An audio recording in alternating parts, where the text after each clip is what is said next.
AP ప్రజలకు 11,000 రాయితీతో ఈ సైకిల్ మిస్ చేసుకోండి అని చెప్పేసి ఒక వార్త వచ్చింది. ఏం సైకిల్ రాష్ట్ర ప్రభుత్వం ఇస్తుంది?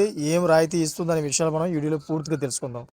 ఫ్రెండ్స్, ఆంధ్రప్రదేశ్ రాష్ట్రంలో ప్రభుత్వం పర్యావరణ కాలుష్య నివారణకు విశేషంగా కృషి చేస్తుంది. ఏపీని స్వచ్ఛ ఆంధ్రప్రదేశ్‌గా తయారు చేయడం కోసం కంకణం కట్టుకున్న ఏపీ సర్కార్ కాలుష్య నియంత్రణలో భాగంగా రాష్ట్ర వ్యాప్తంగా ఎలక్ట్రిక్ వాహనాలను ప్రోత్సహిస్తుంది. సో, ఇప్పటికే ఆర్టీసీకి ఈ బస్సులను అందించి కాలుష్యాన్ని కొంతమేర నివారించింది.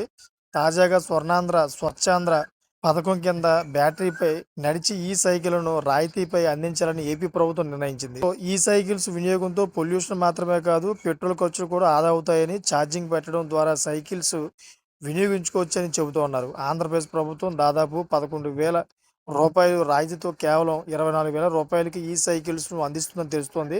సో, మొత్తం 35,000 రూపాయలు విలువైన ఈ సైకిల్స్‌ను రాయితీ పైన అందిస్తున్న ఏపీ ప్రభుత్వం వీటి కొనుగోలును, వినియోగాన్ని ప్రోత్సహించే ఉద్దేశంతోనే ఈ నిర్ణయం తీసుకున్నట్లు సమాచారం.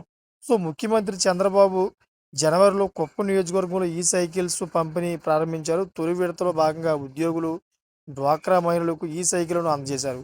సో, ముఖ్యమంత్రి స్వయంగా సైకిల్ తొక్కుకుంటూ సభా ప్రాంగణానికి వచ్చి కుప్పంలో ఒకేసారి 5,555 సైకిళ్లను పంపిణీ చేసి కొత్త రికార్డు సృష్టించారు.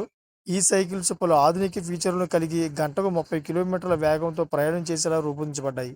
3 గంటల ఛార్జింగ్‌తో 40 కిలోమీటర్ల దూరం వెళ్ళేలా తయారు చేయబడ్డాయి. డిజిటల్ మీటర్ ద్వారా బ్యాటరీ ఛార్జింగ్, వేగం, ప్రయాణం చేసిన దూరం వంటి వివరాలను కూడా తెలుసుకోవచ్చు. చూసారు ఫ్రెండ్స్, ఈ విధంగా అయితే ఆంధ్రప్రదేశ్‌లోని ఇటువంటి కొత్త పథకం అయితే స్టార్ట్ చేశారు. త్వరగా అయితే కొనుక్కోండి. చూసారా ఫ్రెండ్స్, లేటెస్ట్ ఇన్ఫర్మేషన్ కోసం నా ఛానల్ సబ్స్క్రైబ్ చేసుకోండి. Thanks for watching friends.